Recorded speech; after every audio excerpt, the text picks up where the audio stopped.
এখানে উনি প্রার্থিতা যাচাই বাছাই করার জন্য আসছে। ওনার বিরোধী পক্ষ পুলিশদেরকে উস্কানি দিয়ে দিছে যে ওনার বিরুদ্ধে মানে রাজনৈতিক কোনো মামলা আছে। পুলিশ আমাদেরকে কোনো রাজনৈতিক মামলার কোনো নথিপত্র দেখাইতে পারেনি, এই জন্য আমরা তাকে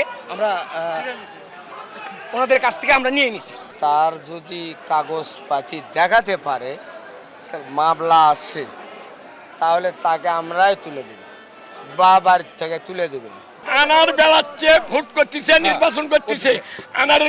আনারও কি পুলিশের সঙ্গে পড়ে নিয়ে এতদিন পড়েনি।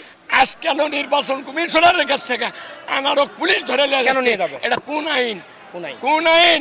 কে শিখে দিচ্ছে, কে বলছে, সেটা আমাদের পুলিশ বলা লাগবে। হ্যাঁ, পুলিশ বলতে হবে, প্রশাসন জবাব চাই। যাচাই বাছাইকালে একজনকে আমরা গ্রেপ্তার করেছি সত্য, সে হলো নজরুল ইসলাম পাইলট। তার নামে একটি বৈষম্য বিরোধী ছাত্র আন্দোলনের একটি মামলা এজার নামে আসামি ছিল, তাকে গ্রেপ্তার করেছি। আরেকজনকে আমাদের হাতে তুলে দেয়, আমরা তাকে জিজ্ঞাসাবাদের জন্য যে আসলে তার নামে কোনো মামলা আছে কিনা পরীক্ষা নিরীক্ষা করে তার সাথে কথা বলার প্রাক্কালেই আসলে এখানে উৎসুক কিছু জনতা ছিল, শ্রমিক ভাইরা ছিল, তারা ভুল বুঝে আমরা তাকে অ্যারেস্ট করেছি। বিষয়টি তারা বুঝে আমাদের সঙ্গে সৌজন্যমূলক আচরণ করে এবং তাকে নিয়ে যায়। আসলে মূলত তাকে আমরা অ্যারেস্ট করেছি কিনা এটা নিশ্চিত হওয়ার উপায় হলো তার যে নাম ঠিকানা, এটা দিয়ে আমরা আমাদের যে সফটওয়্যার আছে পিসিবিআর যাচাইয়ের যে সফটওয়্যার আছে সিডিএমএসে যাচাই করে আমরা নিশ্চিত হই যে আসলে সে কোনো মামলার এজাহার নামেও পলাতক আসামি কিনা অথবা তার নামে কোনো ওয়ারেন্ট পেন্ডিং আছে কিনা, এটা আমরা যাচাই বাছাই করে নিশ্চিত হই।